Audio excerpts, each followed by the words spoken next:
Oh yeah, it's time to talk about some comic book guys. So I wanted to come to you guys tonight, talk to you about the differences in the new variant trends and stuff like that that's happening in the comic book industry. As you guys know, I love to collect a bunch of different things, not only comic books, but I do sports cards and action figures and just all kinds of stuff. I've done it my whole life pretty much, and I take great joy in it. And another thing that I like to do is really, really dive into the collectibles that I'm into. So I gain all the knowledge that I can, and I always have been that way. If I don't know somebody or know something, I will find out about it. I do all kinds of research and really just dive deep. I don't like to leave it to others. I like to find out myself. And that's kind of one of those things that I like to share the knowledge that I've gained through the years to help others whenever I can. So one of the things I wanted to show off was a few of the books that I like to pick up whenever I'm out buying books and things like that. I buy a lot of collections. Mostly that's because I'm a hoarder and I enjoy buying the bulk rather than just buying one or two books at a time. It's easier for me, and it's just fun. I like it. So whenever you're buying, you've got to determine what's best for you. You've got to determine if you're looking to be very narrow-minded with your collecting, or if you're going to be specific, where you're looking at full runs of things. Say Avengers starting with number one, going all the way to the end. And what I usually tell people is you actually start at the end and go towards the number one. It's much easier on your pocketbook. I know a lot of people would say, well, if you knock out number one first, then it might be better because you're going to have that biggest book out of the way. But my objection to that is a lot of people get discouraged because the number 1 through 100 is a massive chunk of money when you're trying to complete that run of any big series of books like the Avengers, Spider-Man,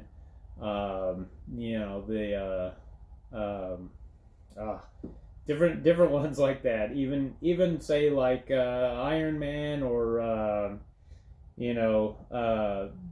just some of the massive ones, Batman. Any of that kind of stuff is going to be just stupid, crazy amounts of money when you're looking to start it off. So start at the end where it's less money on you, and you can buy them in bulk. You can actually look for complete lots and stuff like that. Maybe somebody's selling a run of 50 books that is, number 249 through blah blah blah. And that's the way you can do it in big chunks to get your run taken care of, and it's a lot more fun because you see progress in a hurry. So some of the books you see up here, there's reasons that I like to collect them. It's not only for the fact that I absolutely love the older stuff. And I have a saying, it is old is gold, and that means anything that's going to be, platinum, gold, silver, and even bronze era is going to be ones that I really look for. It's not going to be the only thing I go after, but I tend to focus on it because I love the art and everything else. So I've got these books up here. You've got Thor 165, first full appearance of him. Just a classic cover. You've got Kirby greatness all over it. One of the most influential artists during his time. Just an amazing cover. It speaks to you. It makes you go, well, what's going on there? What's up with this guy? Why is Thor, standing back like on the defensive rather than, just taking the guy down? And then you've got other greatness. Conan the Barbarian, early issues done by Barry Windsor Smith. Just awesome books, man. The artwork, the drama that was unfolding right on the cover. It's so much different than what you have nowadays. And here's a perfect example. This is a very, very typical type situation that you'll see on books now. I like to call them pinup arts or headshots, things of that nature, where it's just art, and that's what it is nowadays. It doesn't tell a story. Like whenever I was a kid and I was buying comics, I mean, a man God reborn, tomorrow's superheroes today. You've got all kinds of stuff happening that made me go, well, what's happening there? What is going on with this? I want to check that out. And that still today pulls me in. I mean, New Gods, number 3. Is he after Orion or you? Run, run, death is the black racer. So you've got a really cool cover.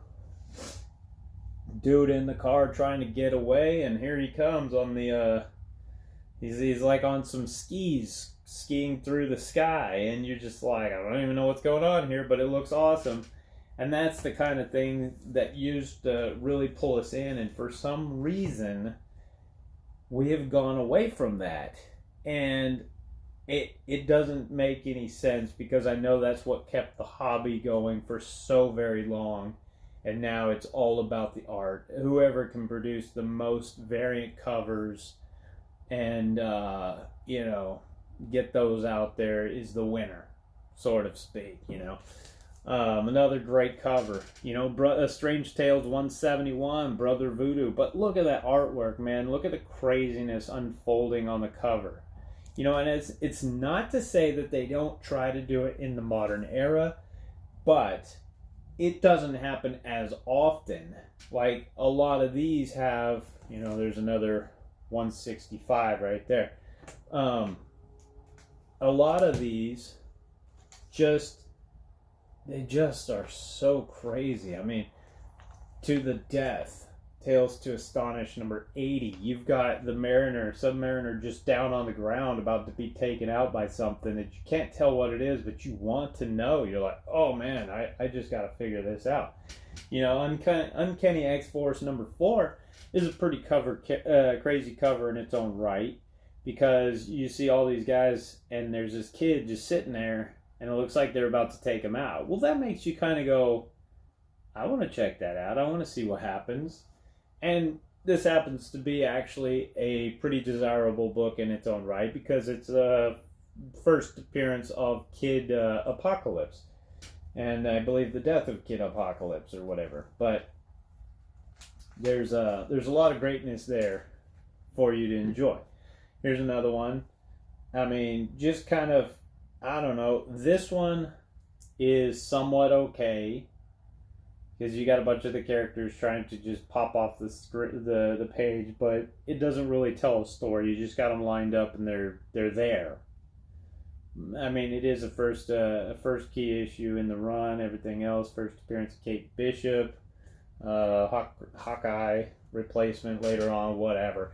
But it's nothing that makes me go, I have to have that. You've got Strange Tales number 171. I already showed you this one.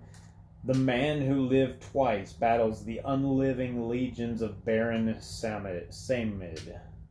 Oh, Samedi. No matter how many I smash, they keep coming, and so they shall, until you join them in death forever. I mean, that's just crazy cool.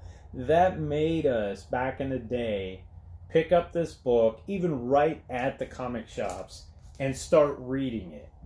That made us at the stands, at the grocery stores, wherever they were sold. Because, guys, that's one of those things that I truly miss, is the comic books were not just in shops. They were everywhere. You could go to a Circle K and pick up your comic books, a pharmacy and pick up your comic books, a newsstand down the street. You could buy them pretty much anywhere. I remember they sold them at, this is old school because they don't have them around anymore in my neck of the woods, but Safeway, Furs, grocery stores,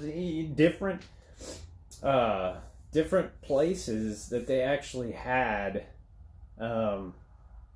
comic books in like their magazine sections, and that's something that I think is missing from the hobby today. Is so limited to just comic shops. Kids can't just pick them up anywhere. They have to go into a comic shop, and a lot of times they're so overwhelmed they don't even know what they're looking at. They just walk in, they grab something, and they're leaving, and they're like, "Man, I don't know what I was looking for." So that part of the thing I think is missing. I think that it's a good thing that Walmart has started putting some comics into the the stores so that they could sell off some at the checkout. Kids see that, they want to read those, and so the parents go, "Yeah, sure, I'll buy you that." Same thing with Target stores. They started doing it as well. Those are important things for the youth in the hobby, and I think a lot of people forget that it's not always about the money. I mean, this Avengers number 96, it's an absolute stunner. This is a very, very high grade book, and of course it has some value, but it's not always about the value. It's also about the joy of the hobby, because at the end of the day, when, say, 8 years from now, the whole thing shifts and there's a major change in the actual hobby itself, or maybe even the economy tanks in 2 or 3 years. We don't know what's going to happen, but if there's a major shift, then all of those people that are out there just buying to flip them quick, those are all going to be gone. You're going to start seeing people dumping entire collections of like 20,000 comic books that they've been buying up forever for $400 or $500. I know, because it's happened before.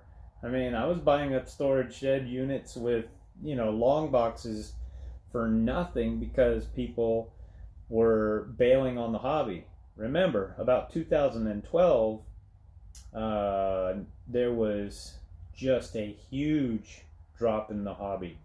Comic books were nearly dead. Let's see, it was it was about 2012, 2013, somewhere right around there. They were writing articles saying basically that the comic book industry was dead and it was about to be a thing of the past. Why is it that why open a comic book shop now? Well, there's no reason to. It's all going to die, and comic books are going to be, only found in libraries and museums. Just crazy articles like that. And now you look at it and it's everywhere. It's the new gold rush. Everybody wants to be a part of it. Well, you got to remember what brings you to it. If you're in it for the enjoyment and just the amazing storytelling and reminding yourself of your youth, then you're not in it for the wrong reasons, and you'll have a lot of fun.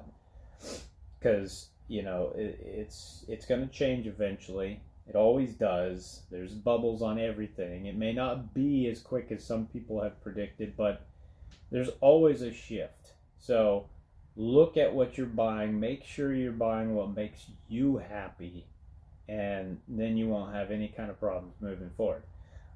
So in the industry right now, we'll get back on topic with the variants. One of the things that's happening, one of the things that you guys have probably noticed, is a ultra boom on another classic, Silver Age. I love Silver Age, man. That's an awesome cover in itself. There's an ultra boom in variants, and the reason that is because the industry did figure out that the 90s was very bad. There was a couple of things that happened in the 90s. I researched a lot of things. One of the things that happened was companies purposefully actually overprinted just massive print runs of books for the sole purpose to stop the secondary market, because comic books had gotten so hot. They exploded to the point where people were thinking that buying these new books coming out on the shelves were going to pay for their college, or someday they would have their retirement from these, because they missed out on all the golden age stuff. So this was the new trend. going after the brand new release book, Spawn #1,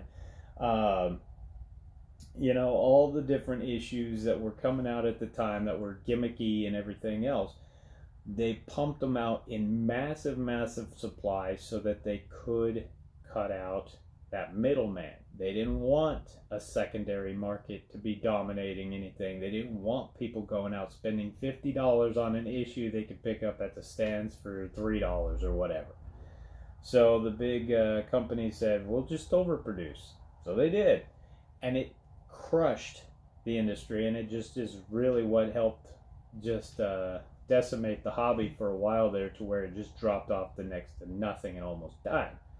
Now they've come back around and they said, look, it's super hot. We need to get our share of this while we can. What do they do now? Well, we all know that they started the variant trend. So when you're looking at variants, you have to be extremely selective in what you're looking to buy, because not all of them are garbage, and not all of them are just going to be a 1 week hot and then the next week they're just even below what you paid for them as soon as they came out. You've got books like this. This is one of the first Venomized covers that they did. Now, they did a handful of these and they put them at a pretty good ratio. So like this one's like a 1 in 50 ratio. Makes it a very tough book to find in general, but also the fact that they didn't have every issue coming out on every title as a Venomized cover, it made it that much more desirable for any fan of Venom. So that is a very desirable book. Actually, any of the books that came out during this time period, being the Venomized covers, are super hot and popular, and they go for a crazy amount of money. So if you find these, you want to grab them and hold on to them, because they do hold their value, and they have for years. Because this came out during the backside of what was happening in the comic book community, and just dropping off to nothing. So for that to survive and actually hold its value even today, and has climbed in value today, that's a really good thing to see. But they've also put out a ton of other stuff where they have, say, 15 different covers for issue #1 released. And most people have no idea what they want to buy. Perfect example is Spawn #300. Spawn #300 came out and everybody was a fan. They wanted it. It was like the biggest thing. They went after it. And it had a pretty high cover price on it. So that made it kind of crazy as well. So you had to be very, very, very picky on that one, because I think there's only 2 issues that actually hold any real value at this point. Everything else has dropped off. You could get them below cover price at this point. That's the sad part. And it's only, a couple of months old now, I think? So to see that, and that being the trend, it's one of those things you're going to have to be very wise on your selections. You want to find those that are a very low print run, something that's like a 1 in 50, 1 in 100. 1 in 50s are actually not even that valuable anymore, because they've done so many of them. So you're looking at like the 1 in 100s, the 1 in 500s, and the 1 in 1000s. Those are the crazy ones that can hold their value for a long time. So with the variant trends, go after what it is that you like. If you love the artwork, then you're not going to fail. It's going to be good because you like it. If you're going after the variants because you think that they have a possibility of being valuable in the future, man, it's going to be a total crapshoot. And you're going to have to really look at specific things to make your money on those. I always say old is gold for a reason. These are tried and true books. If you want solid books for your collection, older is better, because it's always been good even when the market crashes, this is the stuff that will hold some value, especially higher grade issues. So, another one, beautiful book, super high grade, awesome copy for your collection. All this stuff is awesome. You may want to go with storylines, get runs, go after quick runs to do, like this one. I mean, World War Hulk, awesome storyline, 1 through 5, just great books, fun story, and it's a unique story, so it actually has some value to it as well, because a lot of people were a fan of that storyline, so that's a good thing. The other thing you always want to look at is if it's a significant book and you think that it'll go up in value sometime. Here's a perfect example. This is actually the final issue in the run for The Walking Dead. So we all know last issues tend to actually have a lower print run generally. And since it's a significant thing, being a closeout issue, it actually will end up picking up some value later on. It might not right now because that hype has dropped, but it will eventually go back up some and hold some long-term value because it's the final issue in the run, and it's a it's just a cool book. I mean, final issue in the run, closing it out from a great series that was very popular for a very long time. Something cool to have. So Walking Dead, final issue. If you hadn't got a copy, right now is actually a fairly decent time to get one because they've dropped in price. You could probably pick it up right at cover or less than cover right now. With certain circumstances like super high grade 9.8s and stuff like that, they'll tend to go up a little, but overall you could probably pick one up still pretty reasonable. Just look at things that are going to make you happy when you're collecting. Do not buy so much into the hype. There is so many people out there. There's even groups designated to speculation. Speculation is like playing the stock market. Unless you know what you're doing, you will fail at speculating on comic books, because here's the main reason. Most individuals that are into comic books are not looking to instantly turn them and make a profit. They're in it because they enjoy it. So I try to tell people all the time, I'll give tips and I'll say, hey, go out and find these books because they're gonna go up in value, because I already know this, because I've seen the writing on the wall based on different topics that have been brought up through studios or articles that I've read, things like that. New characters going to be introduced into the cinematic universe, things like that. But don't feel like you have to run out and hit it as soon as news drops, because that's when speculators love to drive up the prices the most. They will dump their stock of that book instantly on all platforms, and you're going to pay that high premium for it. If you wait a little bit, you will get your book at a lower price. The key factors to watch for is first announcements of any kind.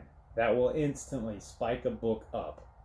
Soon as there's a trailer or more official news, that will tick a little bit more. Once you see a confirmed like several movie trailers, or it's a week before the movies hit the theaters, it's going to go up to its highest points. Believe it or not, as soon as that movie hits the theater, that book starts to die off. Once it's in the theaters, and it has been in theaters for about a week, you're going to see an instant decline from the highest point down. It happens every single time. So you can almost pretty much wait a month after it's been out of the movies, and you'll get those books right back down to, maybe never back down to the where it was, but you're going to get it substantially less than its highest plateau was. So, or its highest peak was. So just watch out for how you're buying so that you can save yourself money and pick up different things that you want. I mean, if you know that something's super hot, just leave it alone for a little bit. It's no problem. And also, some people like to use their super hot books as trade bait to pick up stuff that they're normally not able to get, which is an awesome idea for anybody. So, use those books that you have that have all of a sudden hit fire on you. Like that first full appearance of him, that book's crazy hot right now. We all have heard the rumors that he's going to be in the next round of movies. So as soon as there's an official character announcement of a actor playing that part, blah, blah, blah, that movie's going to spike crazy. Or that book's going to spike crazy. I may trade one off to get some other stuff. Who knows? We'll see what happens. But just, there's so much greatness out there. You just don't have to worry about chasing down books that somebody's trying to tell you, go buy this now, go buy this now. They're hoping you're going to buy it because they just bought 4 or 5 extra copies so they can put them onto eBay and different places to sell those. That's the only reason they're really pushing those. There's another great one, Thanos, greatness. As you can tell, I have a few. First appearance of Magus. Here's another cool book. First appearance of a character, the Noel the God symbiote or whatever. This is super hot because of the movie coming out with Vin Diesel. A lot of fun there. But always great stuff, always fun. And if you guys do what you know is right, and that is control your spending, look out for solid books, higher grades, that is the key. Look for better stuff, and then put it away and enjoy it when you can. I mean, reading comic books is where it's at. I know most people don't read anymore, read the comics, but it is a lot of fun. So don't leave out the fun of the hobby by not reading your books and enjoying them. If you have a mega key and you're like, I'm not going to touch that, well, go online and find a copy to read online. It's just one of those deals. Next time, guys, we'll talk about grading and how it's affected the market, how it's affected the hobby, positives and negatives. We'll talk about all that stuff. But thank you guys so very much for hanging out with me. Always grateful for you guys showing up and talking and just being on my weekly auctions at And Sold It on Facebook and on Twitch, all that good stuff. So thank you guys again so very much. And until next time, I will talk to you later. Peace out, everybody.